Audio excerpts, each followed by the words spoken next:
పంచభూతాలు అంటుంటారు. పంచభూతాలు అంటే జనరల్గా మనం వింటుంది ఆకాశం, భూమి, గాలి, నీరు, అగ్ని. ఇవి పంచభూతాలు. ఇది మానవుడికి కావలసినటువంటి ముఖ్యమైన. ఇందులో ఏది తక్కువైనా మానవుడికి ఇబ్బందే, ఏది ఎక్కువైనా మానవుడికి ఇబ్బందే. అయితే ముఖ్యంగా వీటిని ఉపయోగించుకోవడం మనం తెలుసుకోవాలి. ఉదయాన్నే లేవగానే మన ఆరు బయట కానీ, డాబా ఉంటే డాబా పైన కానీ ఉదయాన్నే 6 గంటలకు లెగిచి ప్రకృతి ప్రసాదించినటువంటి మంచి ఆక్సిజన్ గల గాలిని స్లోగా చెస్ట్ నిండా నింపుకోవాలి. అలానే ఎక్కువ కాదు, మన సరిపడినంత నింపుకొని నెమ్మదిగా విడిచిపెట్టాలి. అలాగా 5 సార్లు చేస్తే మనలో ఉన్నటువంటి ఈ చెడు గాలులన్నీ బయటికి వెళ్ళిపోతాయి. లోపల ఉన్నంత కార్బన్ డైఆక్సైడ్ ఏదన్నా పోతుంది. దానివల్ల కొన్ని గ్యాస్ట్రిక్ ప్రాబ్లమ్స్ కానీ తగ్గుముఖం పడతాయి. అలాగే ఆకాశం ఇది చాలా ముఖ్యమైనది. ఎందుకంటే ఆకాశంలో పిడుగులు, వర్షమేఘాలు ఉంటాయి. ఈ పిడుగుల వలన మనిషికి ప్రమాదం. అంటే ఒక శక్తి ఉందన్నమాట. అందుకే ఆకాశాన్ని కూడా మనం గౌరవించాలి. అందుకే ఆకాశం వైపు తల పైకి ఇలాగెత్తి ఒక్క 10 సెకండ్లు అలా ఉంచాలి. అలా ఉంచితే దానివలన మనకి ఈ మెడలో ఉన్నటువంటి స్పాండిలైటిస్ ఏమన్నా ప్రాబ్లమ్స్ క్లియర్ అవుతాయి. తర్వాత అగ్ని అంటే సూర్యుడు ఈ తెల్లవారుజామున లేలేత కిరణాల వలన మనకి ఎంతో ఆరోగ్యం కూడా.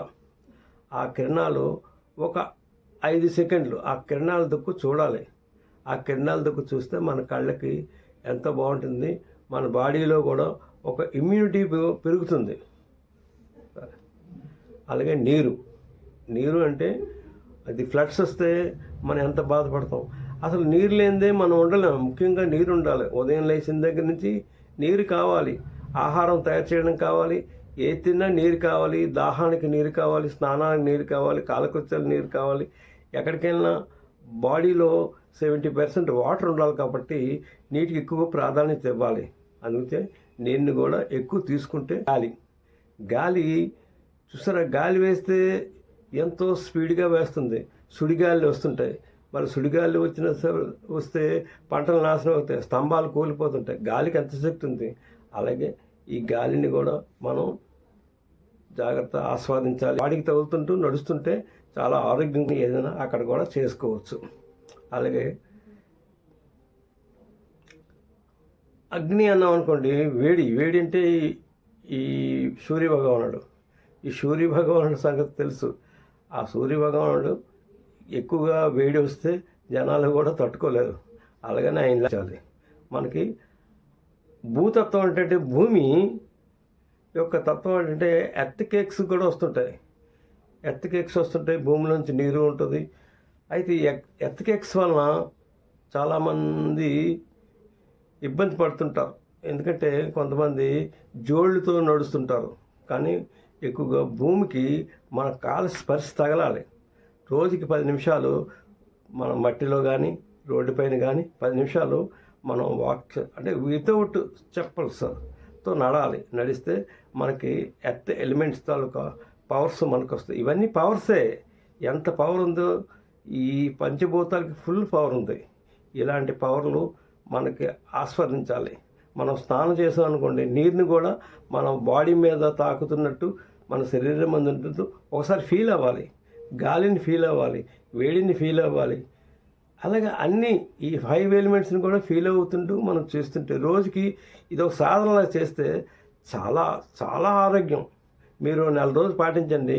అప్పుడు అంటారు వనమాల టాక్స్ చెప్పింది కరెక్ట్, ఆయన చెప్పింది కరెక్ట్, వివి శలం గారు చెప్పింది రైటు, బాగుంది, చాలా బాగుంది. ఎలాంటి వాళ్ళైనా చేయొచ్చు. ఉదయాన్నే గాలిని చక్కగా ఈ రిప్స్లోకి అలాగనే ఎక్కువ నింపకూడదు. అంటే హెల్త్ దీన్ని బట్టి చూసుకోవాలి. మనకి ఎంత సరిపోతుందో అంతే పీల్చుకోవాలి. కాసేపు 3 సెకండ్లు ఉంచాలి దాన్ని నెమ్మదిగా విడిచిపెట్టాలి. ఇలా చేస్తే ఆరోగ్యం బాగుంటుంది, మీరు బాగుంటారు, అందరూ బాగుంటారు. అందరూ బాగుంటే సమాజం బాగుంటుంది. అందుకే సమాజంతో ముడిపడి ఉంది. నేను ఎప్పుడు సమాజం కూడా చెప్తుంటాను, అందరూ బాగుండాలని కోరుకుంటాను. అందుగురించే మీరు దీన్ని తూచా తప్పకుండా పాటించండి. పంచభూతాలు గౌరవించండి, పంచభూతాలకి నమస్కారం చేయండి. స్వస్తి.